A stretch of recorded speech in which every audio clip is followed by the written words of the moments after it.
Well, I was born and raised in Asbury Park. Both my parents were born and raised in Puerto Rico. They both came here, I believe, in the 60s separately. My mother was previously married, and my dad came here to follow his brother, to, finding better work, better employment, just a better living. Where they met in Keyport, New Jersey, as odd as that sounds. Yeah, it was interesting growing up in a household of people of Puerto Rican descent because their English wasn't that good. When I was as a young kid, it was all Spanish, and as I got older, I would respond in English and they would respond in Spanish.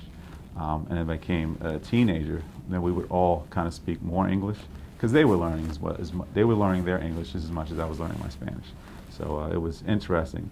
But now as an adult, realizing how important practicing Spanish is, we only speak in Spanish now. So I take it a little more serious. The first place we lived was on Cookman Avenue in Asbury Park, which is it was right across. It was right in downtown. So vibrant, everything was thriving. As a kid, you see all the stores were just booming as it is now, but different. We lived above a clothing store. From there, we moved to 2nd Avenue, 200 blocks. So I was 2 blocks from the beach. So as a kid, the summers were the best. The boardwalk was jumping, it was like, as it is now. I saw it at its prime, or maybe not its prime, maybe the 60s, were probably the 50s were the prime, but in even the early 80s, Asbury was a pretty decent place to go. The palace was open, buses loads, like busloads of people would be coming here in the summer, and it was good to see. So as a kid, it was great. I had everything within walking distance. I don't know. It was interesting how it all happened. Even how I became a law enforcement officer. Growing up, I always wanted to be a cop. And I don't know what it was. I assume that every kid, every young boy wants to be a police officer.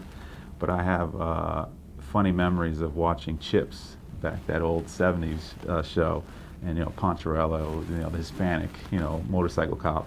I had the helmet and the badge, the whole 9 yards, on my bicycle, And I don't know, in hindsight, thinking about it back then, maybe because I saw someone that I related to on television, made me think that I could do it too. It was always in the back of my mind.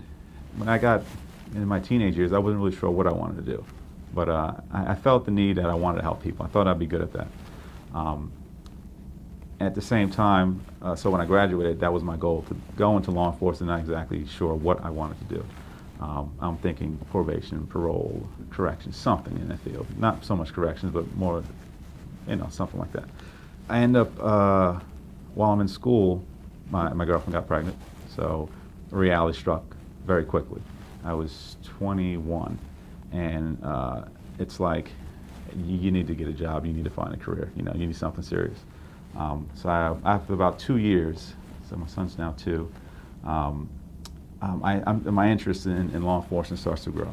And now I don't know any cops personally. I know them socially, but none personally. So I didn't really know how to go about it, what to do about it, other than take the civil service test, which I did. So I take the test, and at the time, the public safety director of Asbury Park is retired detective sergeant from the prosecutor's office, Mike Dowling.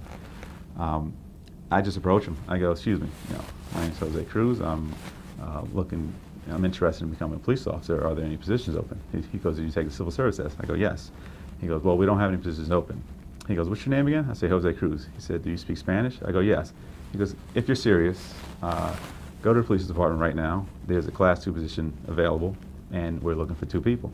And then if you can pass a background check, he goes, we'll be glad to hire you. I go, okay. So it was something to think about. I thought about it. It took me about a day. And I passed the background check, obviously, and I went into the Class 2 Academy. Now, at that time, I had a full-time position at DPW as a truck driver. I'm working there day shift. The academy at the time was 9 months long, 5 hours at night. So it was like from 5:30 to 10:30, something like that, 3 nights a week. Then I picked up a part-time job at Riverview Medical Center working security. So I had a full load those 9 months. So after we graduated, I come into the office And then the new director was retired Detective Sergeant from the prosecutor's office, Louis Jordan. So I go to him, I say, I just graduated, he says, come back next week for uniforms. I say, fine. I come back next week. He says, all right, we just hired 4 guys. He goes, and you weren't on the list. I go, yeah, I'm aware of that. He goes, but there may be a position open for you. He goes, come back next week. I go, I said, position for what? Now I'm confused. I come back the next week. I go, what's going on? He goes, we just had someone leave our office. He says he left the office, our department. Now there's a 5th spot open for you if you want the job. I said, absolutely. So I went from the Class 2 Academy right back into the regular. I was a waiver, but I went right back into the Academy. And I came onto the job, I think it was 2002. So I worked the road for 3 years, and there was a need for a Spanish-speaking detective in the bureau in Asbury Park. So I put in for it. I get the position, and I'm there for about a year and a half. And in that year and a half, I've worked with every major crimes detective and every sex crimes detectives at the prosecutor's office. So I got to know everyone in a very short period of time. And there were openings in the major crimes bureau here, and the guys I would work with, they would say, why don't you apply? And I was a little hesitant. I'm like, these guys gave me a chance. I don't want to just get up and leave. I like what I'm doing. And they're like, I think you should do it. I mean, everyone here told me I should do it. I go, I got to think about it. And it took a few months, but I got the phone call, and I ended up at this office in 2006, and I went right to major crimes. Yeah.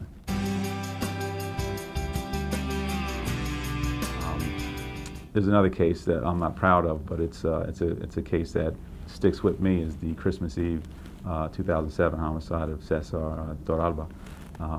That's a difficult case to forget. It's Christmas Eve. He's coming home with groceries, and he gets killed in front of his apartment door.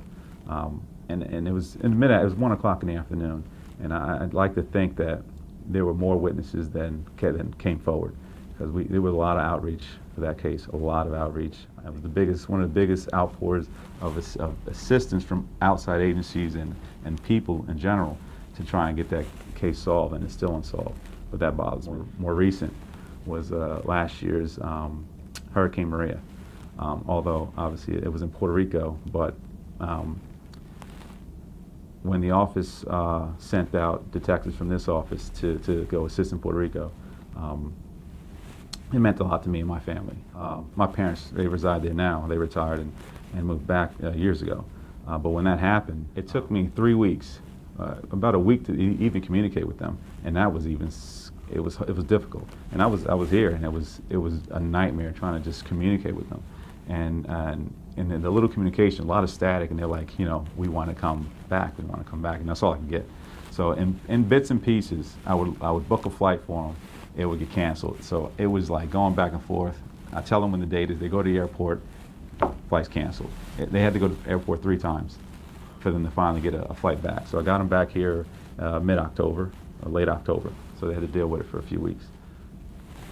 But my family that was there, they do recall, and they've told me that there were New Jersey cops there helping them out, giving food, doing patrols, and that meant a lot. And that sticks out for me from this office. That shows a lot about us, not only helping people in our county, not only helping people in our state, but helping out other U.S. citizens, 1,500 miles away. So that's. I recently spoke to a group of kids in Asbury Park High School last year, and I looked at the Hispanic kids in the room, and I said, don't take your second language for granted. Be proficient, speak it, read it, write it, because it's going to take you a lot further than you think. And I tell them all that. What I do with my off time, I have an older son. He can care less about spending time with me. He likes to hang out with his friends. But I have a younger daughter, and she takes up a lot of my time. And she deserves it. She's an amazing, amazing little girl. And she's pretty active in sports. So I go, I coach, and I cheer her on, and that's my escape right now. I've been here since '06, and I know everyone here, and it has come like a family environment. A lot of time that I do spend outside when I do have time for myself is with the people here, and it's a good time to just hang out, get to know people outside of work, and I enjoy it. We have some good characters here.